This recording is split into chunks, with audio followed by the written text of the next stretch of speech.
Hello student, आज हम 12 class के बायोलॉजी का चैप्टर नंबर 1 जो कि जीवों में जनन रिप्रोडक्शन इन ऑर्गेनिज्म के कुछ ऑब्जेक्टिव के साथ हम ऑब्जेक्टिव को आज हल करेंगे। पहला ऑब्जेक्टिव है जड़ों द्वारा कायिक प्रवर्धन होता है। जड़ों द्वारा कायिक प्रवर्धन होता है। ए आलू, बी डहेलिया, सी प्याज, डी जमीकंद। इसका जो उत्तर होगा वो हो जाएगा बी, यानी कि जड़ों द्वारा कायिक प्रवर्धन किसमें होगा? डहेलिया में। क्वेश्चन नंबर 2, कौन से जंतु में स्ट्रस वर्ष में कई बार होता है? कौन से जंतु में स्ट्रस वर्ष में कई बार होता है? तो ए चूहा, बी कुत्ता, सी गाय, डी भैंस। तो इसमें आपका हो जाएगा ए। तीसरा क्वेश्चन नंबर, सबसे ज्यादा गुणसूत्र किसमें होता है? सबसे ज्यादा गुणसूत्र किसमें होता है? ए मानव, बी केजुराइना, सी जियामेज, डी फर्न। तो इसका हो जाएगा फर्न, यानी कि फर्न में गुणसूत्र ज़्यादा होता है। चौथा क्वेश्चन नंबर, विषम युग्मनजी प्रकार के युग्मक निम्न पादपों में होते हैं। विषम युग्मनजी प्रकार के युग्मक निम्न पादपों में होते हैं। तो ए नंबर में कारा, बी नंबर में यूलोथ्रिप्स, सी नंबर में एस्पायरोगायरा, डी नंबर में कोई नहीं। तो इसमें आपका हो जाएगा ए, यानी कि कारा में क्या होता है? विषम युग्मनजी के प्रकार युग्मक के पादप होते हैं। 5वां नंबर में देखिए, 12 वर्षों में एक बार फूल उत्पन्न करने वाला पादप है। 12 वर्षों में एक बार फूल उत्पन्न करने वाला पादप है। तो पहला है ए नंबर मेलाकेना, बी है ऑक्सेलियस, सी है नीलाकुरेंजी, डी है इनमें से कोई नहीं। तो इसका हो जाएगा नीलाकुरेंजी।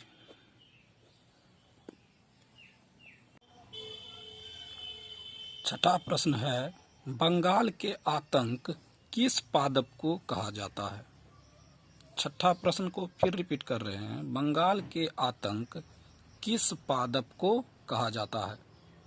ए जलकुंभी, बी ब्रायोफिलम, सी मार्केसिया, डी नन। देखिए, ये जो प्रश्न है ये बहुत बार बोर्ड एग्जाम में पूछा गया है और इसका उत्तर जो होगा वो होगा जलकुंभी, यानी कि बंगाल का आतंक किस पादप को कहा जाता है? जलकुंभी को कहा जाता है। ठीक। 7वां सवाल, फल का निर्माण होता है। फल का निर्माण होता है। ए बीजांड, बी अंडाशय, सी पेरिकार्प और डी वर्तिका। तो फल का निर्माण जो होता है ना वो होगा आपका अंडाशय से। किससे होगा? अंडाशय से होगा। 8वां क्वेश्चन है, मोनोकार्पिक पादप का उदाहरण है। मोनोकार्पिक पादप का उदाहरण है। ए गेहूं, बी चावल, सी गाजर और डी उपर्युक्त सभी। इसका जो उत्तर होगा डी, उपर्युक्त सभी हो जाएगा।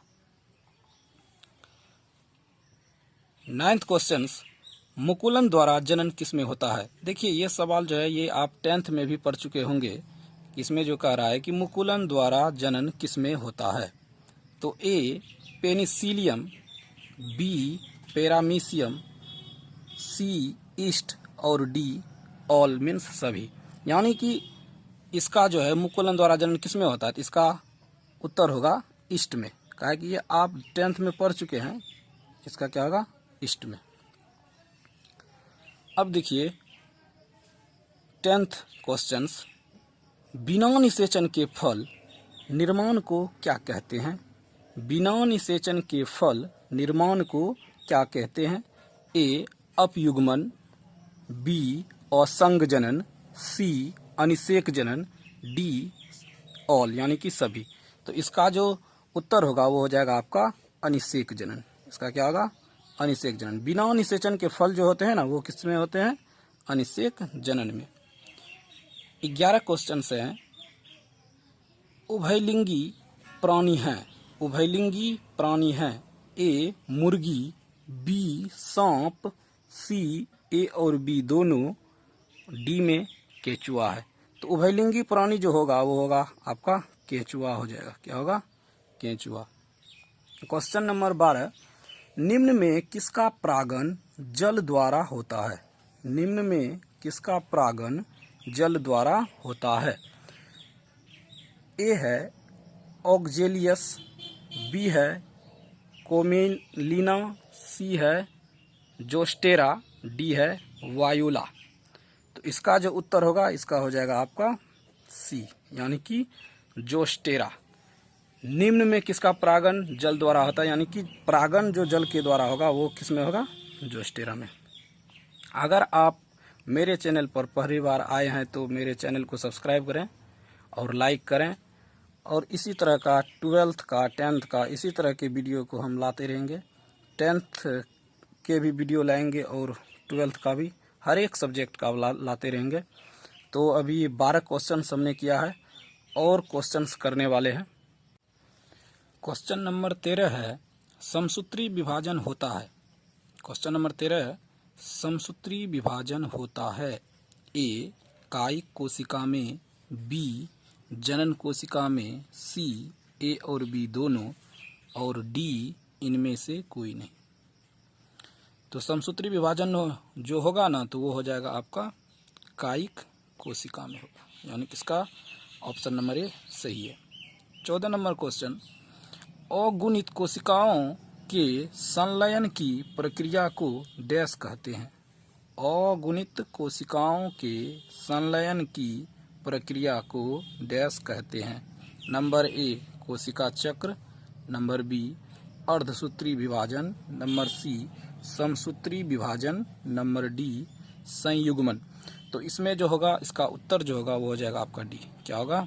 संयुग्मन हो जाएगा। नंबर 15, जेम्यूलस बनते हैं। जेम्यूलस बनते हैं नंबर ए हाइड्रा में, नंबर बी स्पंज में, नंबर सी ईस्ट में, नंबर डी सभी में। तो इसका जो होगा ये जो बनेगा स्पंज में बनता है। जेम्यूलस किसमें बनेगा? स्पंज में। क्वेश्चन नंबर 16, समयुग्मकी पाई जाती है। समयुग्मकी पाई जाती है। नंबर ए है शैवाल, नंबर बी आवृत बीजी, नंबर सी अनावृत बीजी, नंबर डी सभी। तो इसका जो उत्तर होगा वो हो जाएगा आपका शैवाल। समयुग्मकी किसमें पाई जाती है? शैवाल में। क्वेश्चन नंबर 17, किसमें आंतरिक निषेचन नहीं होता है? किसमें आंतरिक निषेचन नहीं होता है? तो नंबर ए है पक्षी, नंबर बी मेढक, नंबर सी स्तनपायी, नंबर डी इनमें से कोई नहीं, यानी नन। तो इसमें जो होगा आंतरिक निषेचन किसमें नहीं होता है? तो मेढक में नहीं होता है।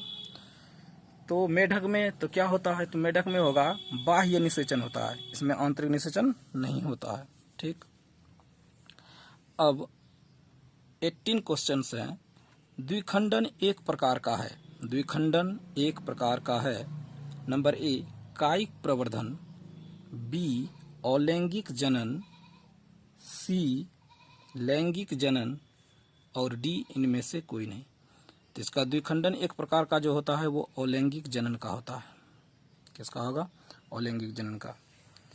तो अभी तक तो 18 सवाल हो चुके हैं। ये फर्स्ट ही चैप्टर का है, जीवों में जनन का है।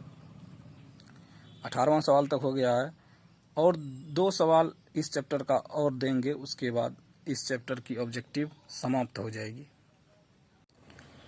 क्वेश्चन नंबर 19, कौन द्विगुणित है?